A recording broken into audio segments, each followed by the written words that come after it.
Queridos amigos, sean todos bienvenidos a Mirada Semanal, el podcast de actualidad de Latinoamérica 21.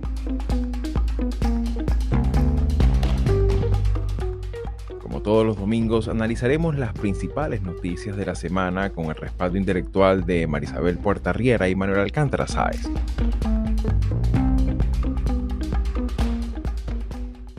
Dentro del calendario electoral latinoamericano de este 2024 destaca especialmente la elección presidencial venezolana prevista para este mes de julio. Un proceso electoral que, como hemos visto en otros episodios de Mirada Semanal, se desarrolla en un contexto autoritario cuyas principales características van orientadas precisamente a reducir el carácter competitivo de esta elección. Sin embargo, a pesar de todas estas adversidades impuestas por el gobierno, la participación electoral, así como también la expectativa de cambio político, se ha venido incrementando en Venezuela con el paso de los meses. Y es que para muchos analistas, Venezuela, tanto por factores internos como externos, se encuentra en una coyuntura que pudiera producir una conmoción al régimen chavista, aferrado al poder por casi un cuarto de siglo. Con una oposición que ha superado su fragmentación y consolidado un liderazgo político en la figura de Edmundo González Urrutia y con la compañía de María Corina Machado, han podido promover una movilización electoral de carácter nacional, ante lo cual la reelección de Nicolás Maduro ha sido fuertemente desafiada, de acuerdo a lo evidenciado consistentemente en diversos estudios de opinión en los últimos meses. Para examinar en detalle este complejo entorno electoral, nos acompaña en este programa monográfico Juan Manuel Trac, politólogo venezolano, doctor por la Universidad de Salamanca y experto en análisis cuantitativos de datos aplicados a la política. Además de articulista de nuestro portal, fue coautor del libro Crisis y Democracia en Venezuela del año 2017. Con su respaldo analítico, evaluaremos los aspectos centrales del contexto político autoritario en el que esta elección se inscribe y con ello vislumbrar además las implicaciones que pudieran presentarse con estos comicios de cara al último semestre del 2024. Soy Xavier Rodríguez Franco, les hablo desde Davenport, Florida, y hoy es domingo 28 de julio de 2024. Y bien amigos, sean todos una vez más bienvenidos a Mirada Semanal y como era de esperarse, pues y sabiendo la importancia que ha tenido para Venezuela y también para la región, la elección que tiene prevista para este mes de julio, hemos decidido hacer un programa monográfico en una muy buena compañía con un colega y amigo y articulista también de Latinoamérica 21, bueno, nuestro querido Juan Manuel Trac, que nos acompaña del otro lado de la línea telemática y ciertamente pues con él vamos a compartir algunas impresiones generales sobre este proceso que ciertamente forma parte del calendario electoral de América Latina, pero con ciertos asteriscos, pues para explicar un poco en qué consiste este contexto electoral, en un contexto autoritario, en un contexto donde las condiciones competitivas normales de una democracia no están presentes y donde además tiene mucha expectativa por elementos que ciertamente, como va a evaluar más adelante, pues hay elementos que pudiéramos destacar como diferenciadores a otros episodios electorales del pasado reciente. Así que bueno, bienvenidos a tu casa, Juan Manuel. Para arrancar, sí me gustaría un poco que como que dieras como un vistazo, cuáles pudieran ser estas características generales de este proceso electoral y sobre todo, pues, en comparación con el pasado reciente, ¿no? Bueno, ha venido con el paso de los años de ser un autoritarismo medianamente competitivo a ser uno cada vez menos competitivo. Bienvenido. Vale, gracias Xavier, gracias Marisabel, gracias Manolo por la invitación al podcast. Creo que bueno, el tema da para mucho eh, y, y bueno, con mucha expectativa sobre lo que va a pasar el domingo.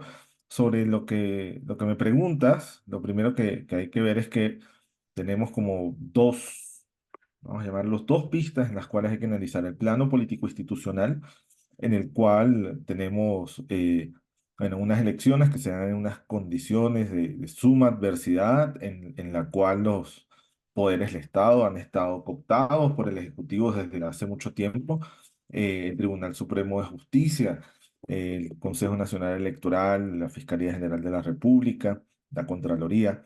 Y el resto de poderes públicos al servicio del gobierno para tratar de imponer un conjunto de condiciones electorales que fuesen intolerables para la oposición. Y yo creo que el año pasado estuvimos viendo cómo fue la insistencia del gobierno de tratar de torpedear cualquier tipo, o más bien cada vez que la oposición se mantenía en la ruta electoral el gobierno trataba de hacer alguna maniobra, bien sea a través del TCJ o bien sea a través del CNE o de la propia Asamblea Nacional, para torpedear ese cambio estratégico que dio la oposición. Entonces tenemos unas primarias que ocurrieron en un contexto muy adverso, en donde fue inhabilitada María Corina Machado de manera injustificada en julio, en la cual se corrió el riesgo de intervención judicial, la cual además previamente se firmaron los acuerdos de Barbados una semana antes de la elección.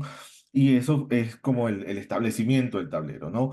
Ese tablero político institucional que también hay que recordar que el CNE que había hace un año no es el mismo que hay hoy. El CNE de hace un año era el CNE donde estaba Roberto Picón y Enrique Márquez, hoy candidato Enrique Márquez, y estaba Pedro Calzadilla y dos personas más vinculadas al oficialismo. El CNE de hoy está presidido por Elvis Almoroso, quien fue el que hace un año inhabilitó a María Corina Machado como eh, Contralor General. Entonces, en la medida que la oposición avanza en la ruta electoral, abandona la estrategia de presión y colapso que empezó desde 2018, fundamentalmente en la elección pasada que decidieron no participar y la boicotearon. Y en la medida que se abandonó esa ruta y se abrazó la ruta electoral nuevamente, bueno, las condiciones político-electorales han empeorado, ¿no? Y tenemos un CNE cada vez más opaco, toma decisiones de espaldas a los actores políticos no gubernamentales, y en el cual, bueno, trata de generar cada vez más incertidumbre sobre si se va a producir no limpiamente el proceso. Hoy en la mañana, de hecho, se están instalando las mesas de votación.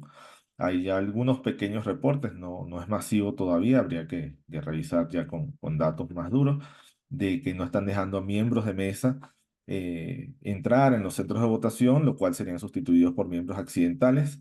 Y hay que ver si los testigos que por presión nacional e internacional finalmente fueron acreditados van a tener acceso a todo el centro de votación. Claro. Ese es en el plano político institucional. En el otro plano, que es el político partidista, tenemos un poco lo de la oposición cambiando de estrategia, en donde María Corina Machado se impuso en una primaria que no fue organizada por ella, sino por la plataforma unitaria. Recordemos que ella no es parte de la plataforma unitaria, pero que la domina completamente con 90 y tantos % de los votos de los 2 millones de electores que fueron a esa primaria el 22 de octubre del año pasado. Y a partir de allí, buena parte de las dificultades de organización de la oposición, bueno, no sin roces y sin tensiones, se van limando.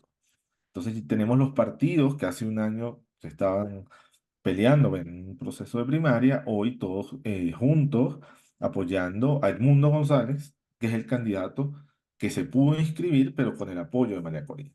Y Claro, y yo entonces, sí, sí, y creo adelante. que en ese elemento es fundamental y me gustaría un poco también tu comentario, Manolo, porque claro, es un tema también que hemos visto que ese deterioro de las condiciones electorales es por diseño, o sea, no es, digamos, hay un componente intencional por parte del gobierno en desalentar, en desestimular, no tan solo la participación electoral de la gente, de la ciudadanía que todavía sigue estando en Venezuela de forma activa y movilizada, sino también desalentar a la propia competición política. Y en ese sentido, me gustaría un poco darle la palabra también a Manolo para que pueda plantear también sus preguntas, porque claro, evidentemente, pues ahorita mismo él comparte con nosotros ese rol también de entrevistador y aprovechar tu visita, Juancho. Adelante, Manolo. Sí, Xavi, muchas gracias. Sí, Juan Manuel, me encanta estar en el programa contigo. Como persona que trabaja en la política comparada de América Latina, las elecciones de este domingo en Venezuela son solo comparables, fijaros, a las elecciones que se dieron a principios de 1990 en Nicaragua, cuando el Frente Sandinista, en ese momento con Daniel Ortega, eh, compitió con Violeta Barrios de Chamorro, siendo esta la vencedora. Es el único precedente que tenemos de un régimen con características claramente autoritarias.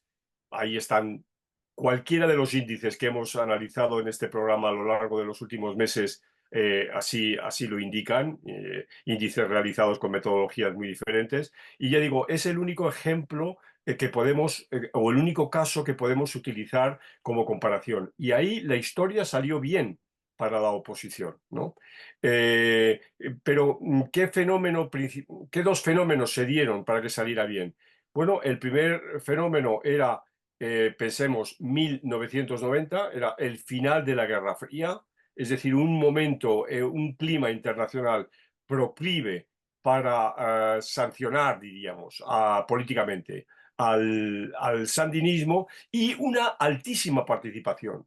Fijaros que en las elecciones de Nicaragua de 1990 participó el 86% del electorado. Y esta sería para mí la primera pregunta, ¿no?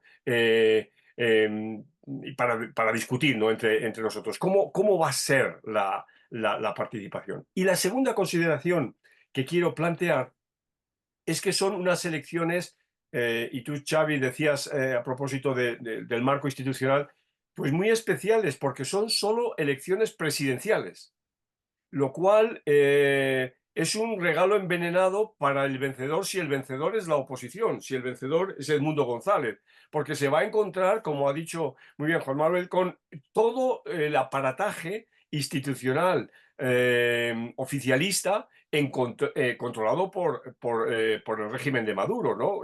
Y esto pues complica enormemente la tarea de un eventual ganador, porque va a tener toda la política, todo el andamiaje político en contra. Sí, bueno, sobre el tema de participación, bueno, hay como dos cosas que hay que decir. Primero, que tenemos un registro electoral que si bien dice que son más de 21 millones de electores eh, en Venezuela, buena parte de ese registro electoral está fuera del país. Se estima que 4 millones de electores no pudieron hacer su registro en el exterior. Solo hay 69.000 electores inscritos en embajadas y consulados a nivel global, en los 123 aproximadamente mesas de votación que hay en todo el planeta. Canadá y Estados Unidos no están incluidos allí. Son 40.000 votos que no se incluyeron en el registro electoral en el exterior, que sí estuvieron en el 2012, por ejemplo, y en el 2018. Yo, de hecho, en 2012 voté en Madrid. Eh, entonces allí tenemos como una falta de información que puede afectar el resultado de participación. En todo caso, las encuestas, lo que nos han dicho, las encuestas confiables, es que de las personas que están dentro del país, el 70% aproximadamente, entre el 60 y 70%, dependiendo de cómo se hace la pregunta, dice que está muy seguro de participar el domingo. Y eso, en todo caso, una participación superior al 60% favorecería probablemente a la candidatura de Edmundo González Urrutia. Hay toda una lógica de que la participación, y lo vimos en las regionales del 2021, favorece en este momento a dos candidatos no oficialistas. En este caso sería González Urrutia, que concentra todas las preferencias no oficialistas. Los otros candidatos son con menos del 5% cada uno. Entonces, la alta participación que se espera es favorable a la oposición, como bien mencionas en el ejemplo de Nicaragua. Y lo que hay es que ver es si el gobierno utiliza todo su aparato institucional y parainstitucional a los fines de evitar, limitar que ciertos sectores del país, en ciertas zonas del país, se pueda efectivamente ejercer el derecho al sufragio. Es decir, bueno, sabotear la elección en algunos lugares estratégicos en los cuales pudiera la oposición ser sus bastiones. Entonces, eso es uno de los indicadores que hay que tomar en consideración. Y sobre lo que queda, si el resultado es favorable a González Urrutia, es precisamente, bueno, 6 meses de transición, de transferencia de gobierno. La transferencia de gobierno es en enero, en los cuales, bueno, va a ser muy importante la negociación de esa transferencia de gobierno. Y entonces, ¿en qué términos va a quedar la relación ejecutivo-legislativo? Un legislativo que está dominado absolutamente por el oficialismo, por unas elecciones absolutamente Claro. carentes de legitimidad democrática en 2020, pero también, sobre todo, con el Tribunal Supremo de Justicia y la Fuerza Armada Nacional. Claro, y que esa precisamente es un poco el tenor pues, de las inquietudes y las preguntas que tanto dentro como fuera de Venezuela se hace todo el mundo, ¿no? O sea, cuál va a ser el formato del comportamiento institucional en los próximos meses, porque es un periodo, digamos, amplio, desde ahorita de julio hasta enero, hasta las primeras 2 semanas de enero, en las cuales muchas cosas pueden pasar, ¿no? Y mucho más si consideramos que estamos pues, en presencia de que no es una transferencia no convencional, ¿no? Sino que estamos hablando de un régimen autoritario donde, como bien comentas, pues las instituciones tienen un comportamiento pues que se corresponde con un Estado de Derecho democrático convencional, ¿no? Y en ese sentido también me gustaría un poco tu palabra de apreciación, porque claro, Marisabel, porque claro, ese es una de las cosas que uno también estando aquí en Estados Unidos muchas veces uno recibe la pregunta, ¿no? Bueno, ¿qué va a pasar el día después, ¿no? ¿Cómo manejarse ese complejo proceso? Y me gustaría escuchar también tu apreciación, Marisabel, adelante. Gracias, Xavi. Bueno, de nuevo un gusto estar compartiendo el espacio y la conversación con Juan Manuel. Eh, hay algo que yo quiero eh, traer, por cierto, leí tu artículo para Latinoamérica 21 y me parece que haces un análisis sobre todo de cómo llegamos aquí con una oposición que tuvo que recalcular y que ha sido muy efectiva en ese sentido, ¿no? De plantearse una estrategia ganadora que no necesariamente implica desconocer otras necesidades, pero sobre todo convencerse de que la ruta electoral es parte de una estrategia a largo plazo y que eh, la unificación de la oposición en torno a esa estrategia, sobre todo ha desactivado, a mi modo de ver, ese temor de una mayor fragmentación con esos actores políticos cooptados por el chavismo o madurismo, ¿no? Esa fortaleza opositora los ha convertido en algo eh, inofensivo, ¿no? Es lo que uno percibe por la respuesta que ha tenido la candidatura de Edmundo González. Sin embargo, yo estoy viendo el proceso en dos tiempos, ¿no? Porque sí los periodistas nos hacen muchas preguntas en torno a qué es lo que puede pasar el domingo. Mi inquietud no es tanto sobre lo que pueda pasar el domingo como lo que va a ocurrir después en función del resultado, ¿no? Entonces ayer veíamos en el artículo de Félix Seijas, él plantea unos escenarios, ¿no? Esto va a ser, este proceso del domingo va a depender de la participación electoral. Si hay una participación por encima de lo esperado, quizás es factible pensar que la oposición va a tener un resultado cómodo desde el punto de vista numérico. Sin embargo, sabemos que, como bien lo describes, el gobierno de Maduro está haciendo todo lo posible por evitar que la gente pueda participar, bien sea porque está poniéndole trabas al propio proceso, como también el chantaje electoral al que hemos estado acostumbrados. Claro, sin hablar del detalle no menor de digamos, de la deliberada restricción a los venezolanos que estamos en el exterior, ¿no? Que eso también es otra variable no menor, ¿no? Claro, pero digamos que vamos a hablar de esos 21 millones que están allá, ¿no? Ya sabemos que los que estamos fuera no tenemos ninguna posibilidad, pero pensando en los que están allá y todo el esfuerzo que está haciendo el régimen político, porque no es nada más Maduro, aquí estamos hablando de la supervivencia de toda esa clase política que que se ha enquistado en el Estado venezolano.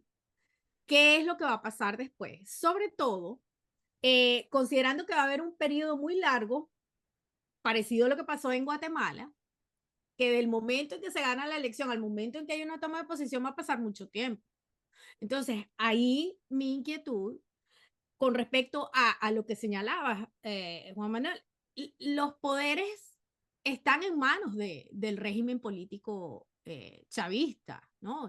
El legislativo, el judicial, el ciudadano. ¿Qué va a pasar en ese lapso? Porque no se trata solamente de que reconozcan una derrota electoral, sino cuál va a ser el comportamiento de esas instituciones luego, la judicialización de la política y si ellos deciden, reconocen los resultados del domingo. Pero entonces después sacan una sentencia, no, mire, aquí no, vamos a anular la Que, elección, desconocemos a claro que Edmundo. ya pasó en el 2007, ya pasó en el 2015, o sea, ya han habido antecedentes de desconocimiento en el plano de los hechos, en el plano de facto, ¿no? Por eso Entonces, te digo, esa es una inquietud. claro, Pero entonces la otra eso es con respecto a los poderes constituidos. Pero la segunda parte es la respuesta de los militares, porque de nada nos vale que el hijo de Nicolás Maduro salga le dé declaraciones al país diciendo que sí, que ellos están dispuestos a reconocer, porque él no es el vocero de todos los actores políticos del régimen. Entonces, eso a mí me parece sería lo ideal, un escenario donde hay, que fue el cálculo que hicieron los sandinistas en Nicaragua. Vamos a replegarnos, vamos a fortalecernos y después volvemos, claro. Sabemos en qué terminó todo eso. Pero esa es una inquietud que tienen muchos y que preguntan muchos, ¿qué va a pasar el día después? Porque no se trata solamente de reconocer la derrota, sino cómo se va a administrar el triunfo por parte de la plataforma unitaria y la derrota por parte del régimen de Maduro. No sé qué ideas nos puedes Bueno, desarrollar ahí.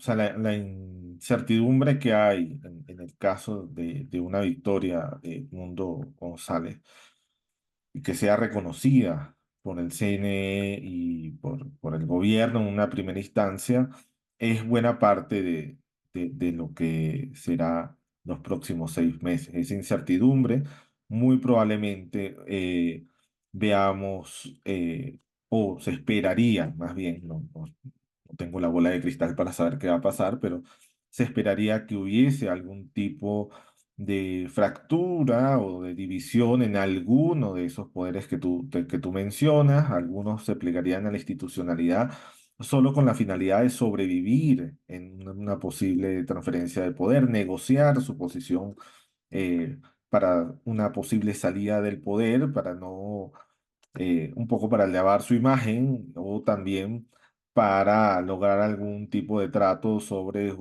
la transicionalidad, sobre el tema de reparación y justicia, es decir, dónde queda cada quien parado en caso que se materialice no solo una transferencia de gobierno, sino luego avancemos a una transición.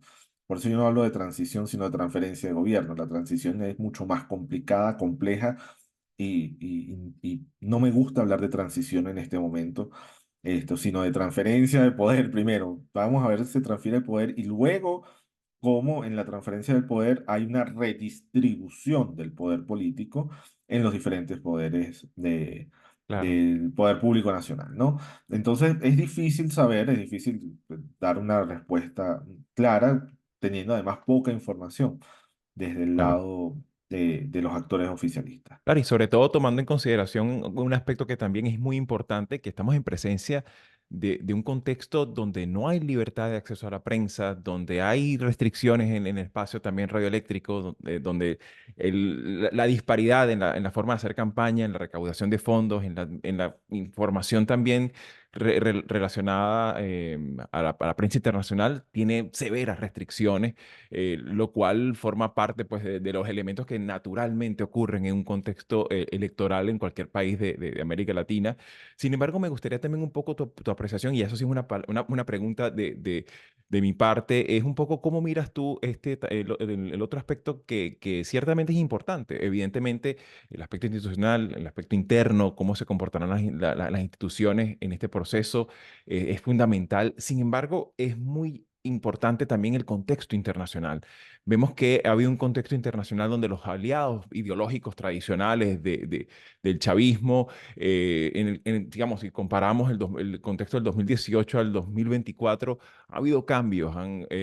Vemos por una parte, pues, que tanto dentro de la propia región Lula, Petro, han tenido palabras de cierto distanciamiento prudencial, de cierta distancia profiláctica con ciertos comportamientos que ha tenido el gobierno de Maduro, pero también a nivel geopolítico. Y en ese sentido me parece importante tu apreciación. ¿Cómo ves tú este contexto internacional y de qué forma, qué peso pudiera llegar a tener, no tan solo en el proceso electoral, sino sobre todo lo que tú comentas, el día después, qué presiones? Porque claro, vemos a un gobierno venezolano que le siguen quedando básicamente los sospechosos habituales, ¿no? Nicaragua, Cuba, y poco más, ¿no? Y en ese sentido, pues, ¿cómo miras tú este contexto y qué peso pudiera tener de cara a este complejo proceso e incierto proceso que se nos viene a los venezolanos en los próximos meses? Sí, aquí hay eso es una variable clave. Primero, el contexto 2018, muy diferente, ¿no? Tenías el Grupo de Lima, luego entró la presidencia de Trump, todo eso impulsó el proceso de la llamada deslegitimación y el mantra del gobierno interino, ¿no? Gobierno de transición, toda la estrategia de presión y colapso, que fue un absoluto fracaso y una pérdida de tiempo, ¿no?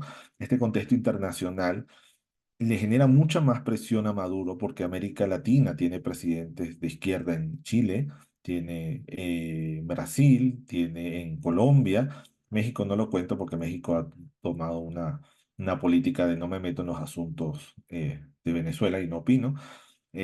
O sea, después de la salida de Brad, Venezuela dejó de ser un tema en México. Pero en las palabras perdón, de Lula da Silva, yo creo que marcan un poco cómo es el, el talante de la posición, no solo durante la elección, sino el día de la elección y después de la elección. Yo creo que la forma como se den los resultados de la elección, es decir, la transparencia del resultado de la elección, es decir, que se puedan ver los votos a nivel de actas, de mesas y de centros de votación, y que esa transparencia, lo que anuncia el CNE, coincida con lo que tiene la oposición, es decir, eso es lo que le va a dar fortaleza o no al anuncio del resultado con independencia de cuál sea. En el caso que es el que pareciera que se espera, que es la victoria de González Urrutia, en un caso como ese, eh, que el resultado haya sido transparente y auditable va a marcar esa posición de los actores internacionales y presionarán de alguna manera. ¿Para qué? Para que esos cuatro elementos que dice la OEA que tiene una elección democrática, el último elemento es cargos públicos electos, es decir, que quien gana la elección pueda ejercer el poder. O sea, yo puedo ganar la elección, como le pasó a Ledesma, y luego me vacían de competencias, me quitan la alcaldía, es decir, hay toda una cantidad de formas que pueden vaciar la victoria de contenido político y de poder.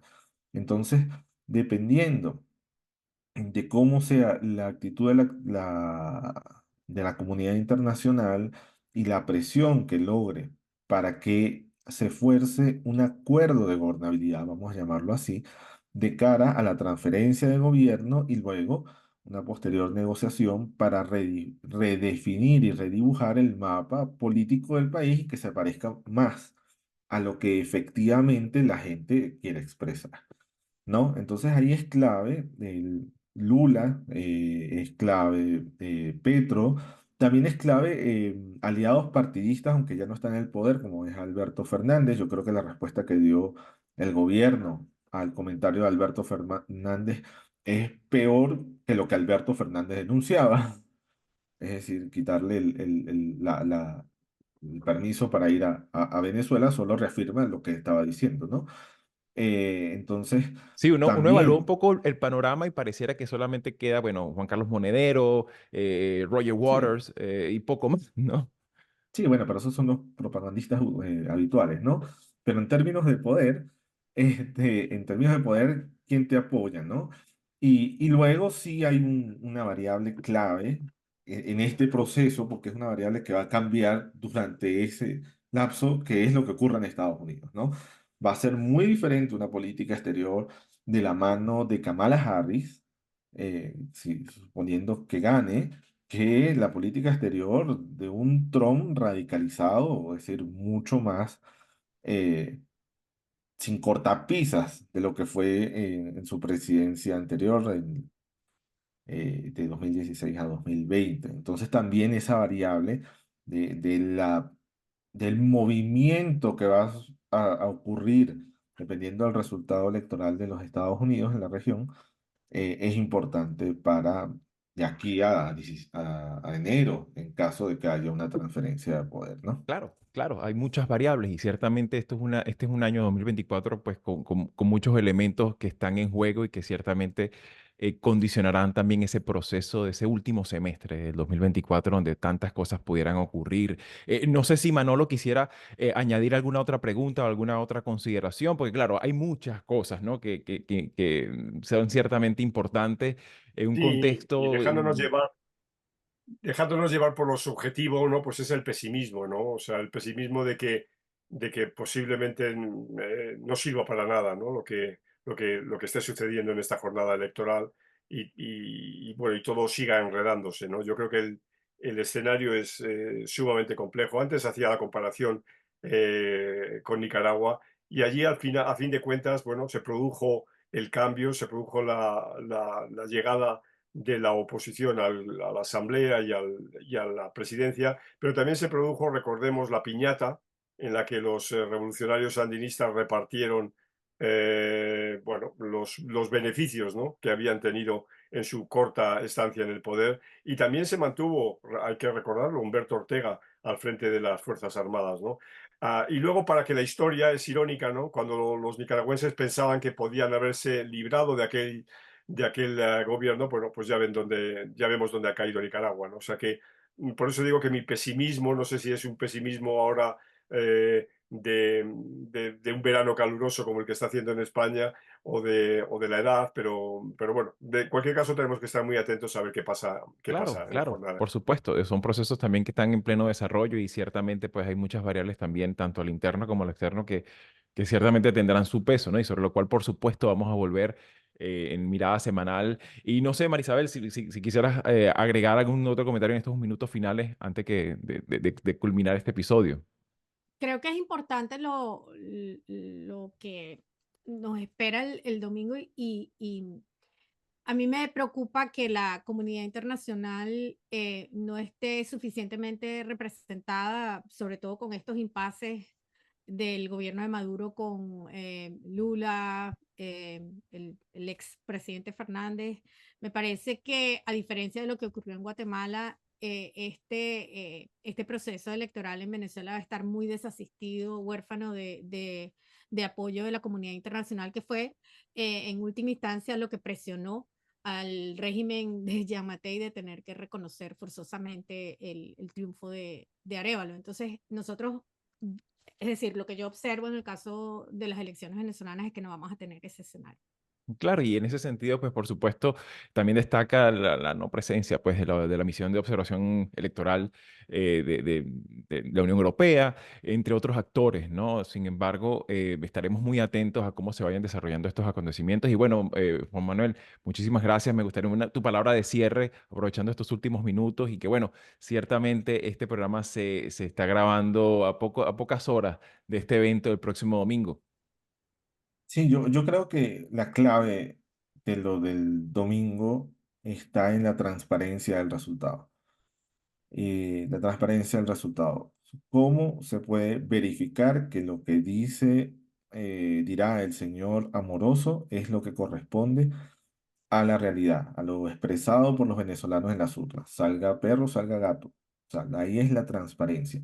Y eso es lo que va a marcar el tono de la presión internacional, el tono de la comunidad internacional. La comunidad internacional estará atenta a ese nivel de detalle, es decir, a la posibilidad de ser auditable el proceso. Si no es auditable el proceso, o sea, el proceso no, la jornada, ya el proceso sabemos que viene con un montón de plomo en el ala.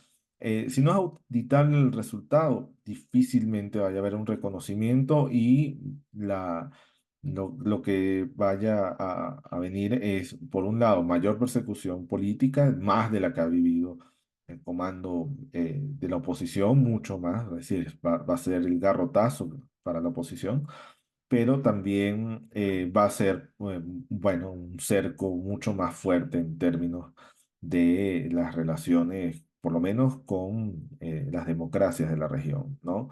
Entonces veremos en qué tipo de sanciones, no necesariamente económicas, se va a traducir ese, en caso de que no haya un reconocimiento. Entonces creo que la clave está en que sea auditable el resultado.